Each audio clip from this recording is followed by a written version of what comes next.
So one issue I have with this plant-based future is the fact that we've already been plant-based for about 70 years.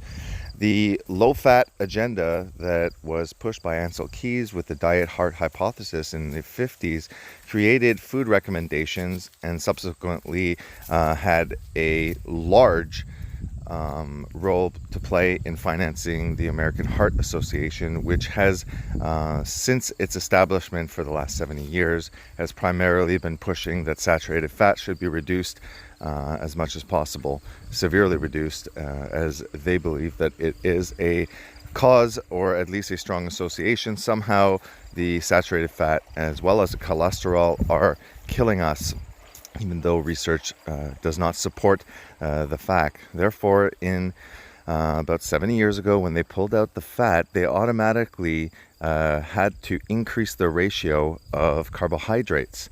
Now, by increasing the ratio of carbohydrate, that automatically, the minute we pulled out the fat, caused us to be on a higher plant-based diet. Now, we were getting our calories from seed oils, which were introduced in the early 1900s.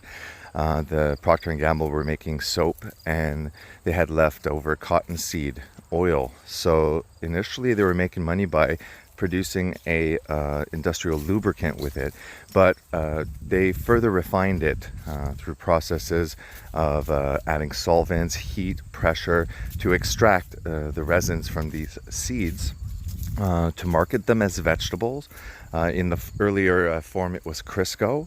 Do a big campaign and then start not only to have reduced the amount of total fats in the human diet as a recommendation, they also started saying add more the seed oils, these healthy, clean, lab-made seed oils, so that now the kind of fat that humans started to consume in the early 1900s was completely new and completely foreign and completely not an appropriate step in changing the human food chains. We're not adapted to eat such a high concentration of omega-6 oils. We need a 6:3, omega-6:3 ratio that is appropriate, maximum being 4:1, ideally being 1:1. Since we've been eating more polyunsaturated fatty acids over the last century, to the point now that about 10% of our total calorie intake are these toxic seed oils that throw our omega-3, 6 and 3 ratios out of whack, putting us in a pro-inflammatory state. The polyunsaturated fats, okay, we would get some small amounts of omega-6 and omega-3 every time we ate animal sources of nutrition within the fat. And then we'd go after the fattier fishes to have more omega-3 than 6. And this balanced our ratio out. All safely monitored by our satiety mechanism, not allowing us to ever get to these insane amount of in omega-6. But now that we've developed a extracted oil from large amounts, fields and fields of seeds, tons and tons. Now we have these highly concentrated omega-6 oils that we have in our pantry that we cook with. We are using margarine, which is a hydrogenated form of these seed oils. This, guys, is the issue. We have been eating lots of bread, lots of pasta, lots of rice. We've been eating seeds. We've been replacing traditional animal fats like ghee, tallow, butter,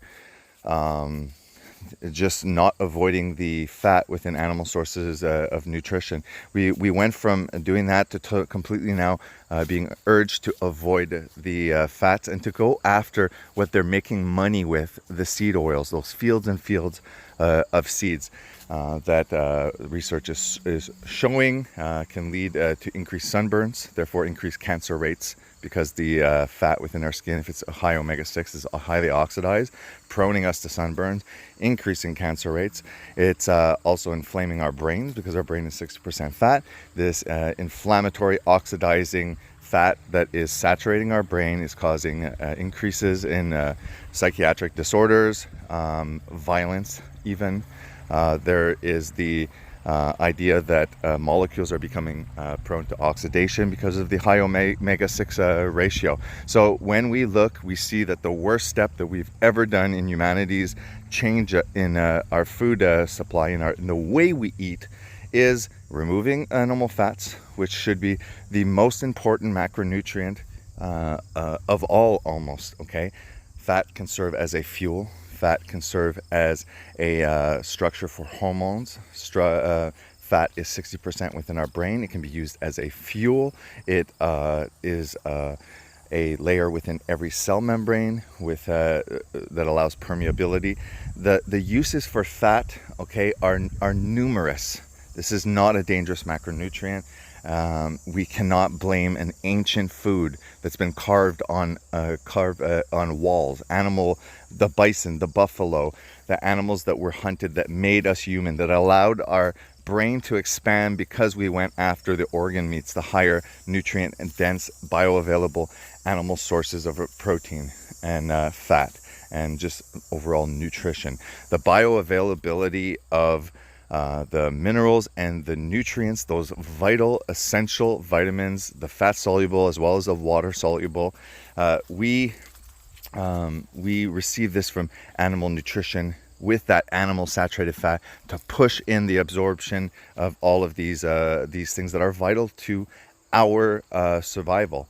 When we used to resort to plants, okay, we understood that we could get a source of calories, so we would not become, we wouldn't lose our fat stores as fast. But we also understood that a heavy deal of processing was required to deactivate these nasty enzymes, these protective mechanisms, the protease inhibitors, the tannins, the lectins, the oxalates, and whatnot.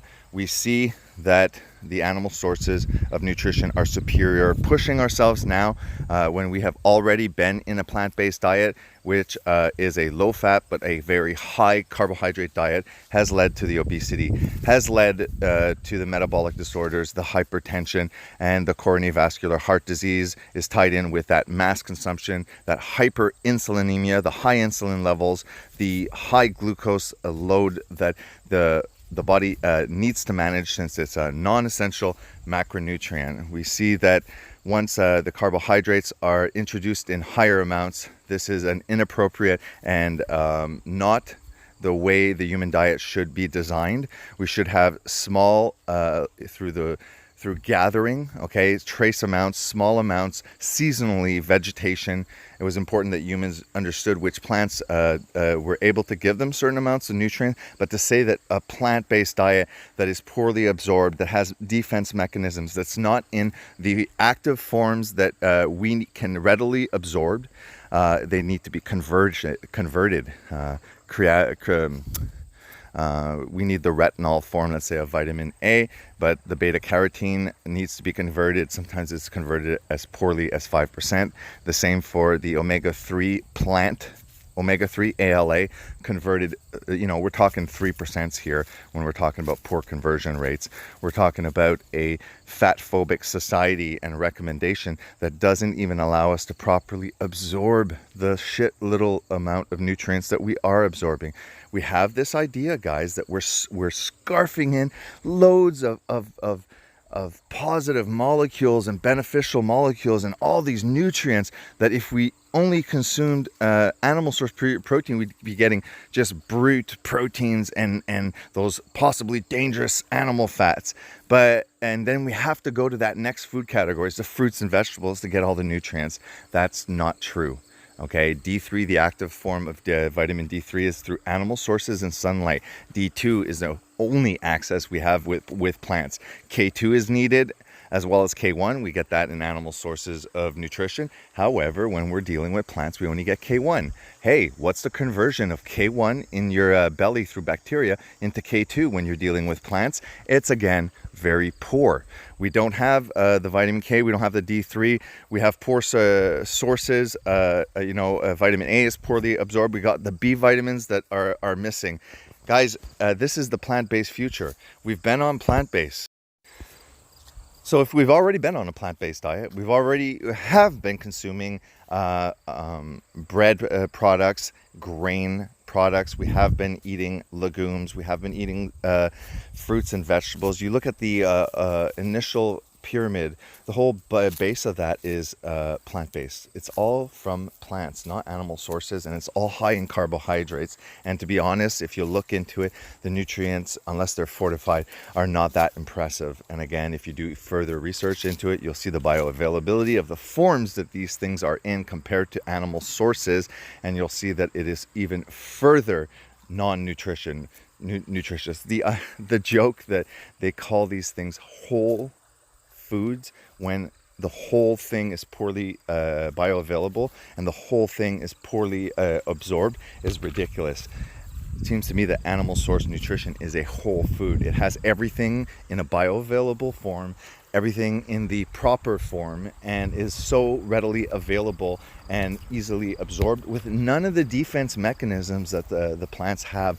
To me, okay, eggs that complete almost and have a little bit of almost every single essential things for life. Okay, when I see that, okay, an egg, and I see that it's demonized because of cholesterol, which has no effect, the dietary cholesterol, on anything. In fact, it's very important. We need cholesterol. Cholesterol is involved in everything. Okay, from the structure and the support and stability of structures cellularly to very important and vital functions. Cholesterol is turned into vitamin D3 when the sun hits it. I mean, cholesterol is everywhere. So what is this new push? What's the new plant-based push? It's to further, now that they did 70 years ago, the removal of these essential fats. The type of fat is removed, the traditional animal source that is healthy in nutrition, that is the medicine of life, okay? They removed that, okay? They added the fake plant fats. The body has no fucking idea what to do with these kind of fats. And now they're going after, 70 years later, they're going after the second part that keeps us healthy and that has made us human, is the animal sources of protein. It is uncomparable. Do not think that it is as simple as plant protein is equal to animal source protein.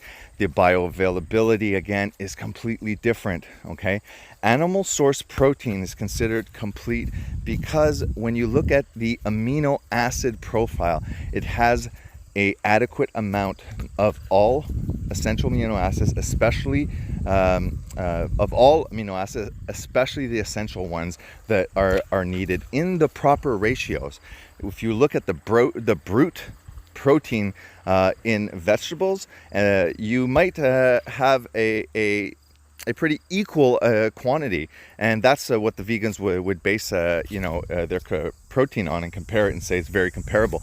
But when you look at the amount of the essential amino acids, even if they're present, they consider it a complete, but the ratio, the amount might not be enough.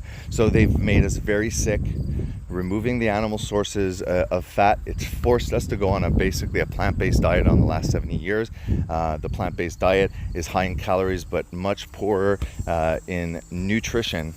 They've done this, it's made us sick, and now they're taking completely away, because if the fat is bad for you and should be avoided, and now the protein, they're starting to use, again, observational studies, bullshit studies that can merely at best create possible associations that we could further investigate.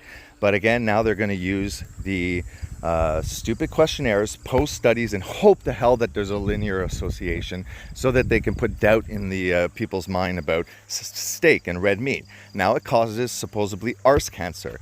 And this is, again, just looking at mass data and saying, hey, I wonder if the red meat consumption correlates with a rise in cancer rates. How about doing that with omega-6 seed oil, since there's actually not observational studies on that. There's actually some real science being done with a actual conclusion that, oh guys, when we eat a high omega-6, what happens is a lot of the omega-6 is used because it's an essential fatty acid, and it tends to oxidize things like LDL. Now your LDL become problematic, and while they're trying to heal the atherosclerosis, they become part of that atherosclerotic plaque. and then after they get blamed. This new plant-based push is a further push now. It's step 2 of the removal of animal sources of nutrition. This will make us, believe me guys, it will make us very, very dependent on the food industry.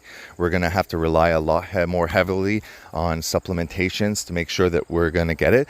When they know that the science behind the proof that this is actually not healthy, that perhaps we may manage to sustain ourselves, but it's not going to allow us to thrive. It's not going to increase fertility. It's not going to increase sperm motility. It's not going to give us strong, healthy, thriving generations to come. And now they know that that truth is going to come out. It's already coming out with big mouths like me. So then they're going to pull the meat is unsustainable, that we have no choice but to sustain ourselves this way, or else there's just not enough resources, and animal agriculture has a positive footprint. Go look at Peter Böhler Stead. This guy is an agronomist. He is a forager. He studies soil health, ruminant animals, and agriculture. And he has the statistics, the truth about how it is not bad for the environment and animal agriculture. So when you're walking around, okay, don't be ignorant. Look at all those plant-based products coming out. Look at the articles. Look at the media influence about plant-based. Just realize, guys, just step back and think about it. We have been plant-based for the last 70 years. It's made us really, really sick.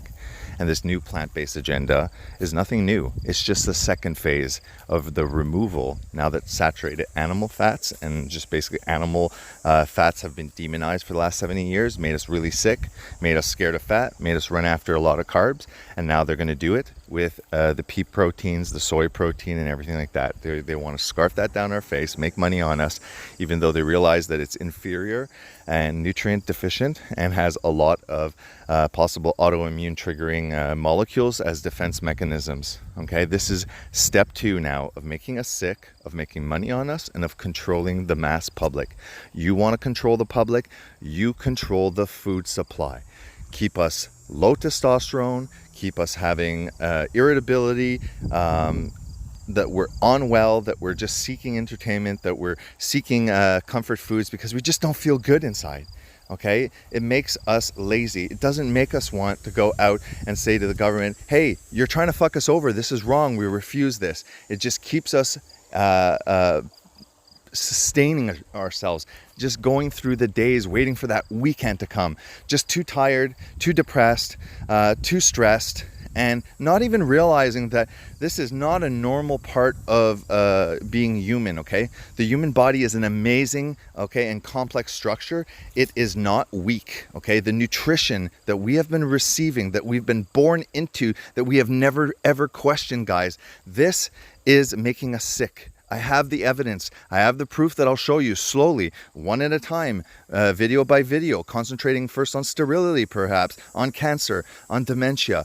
The evidence is all there, guys, and it's really, really sad and upsetting. The solution is simple. It makes sense logically. It's backed by science, yet they're pushing a plant-based agenda to remove a freaking ancient food, animal meat, from our diet.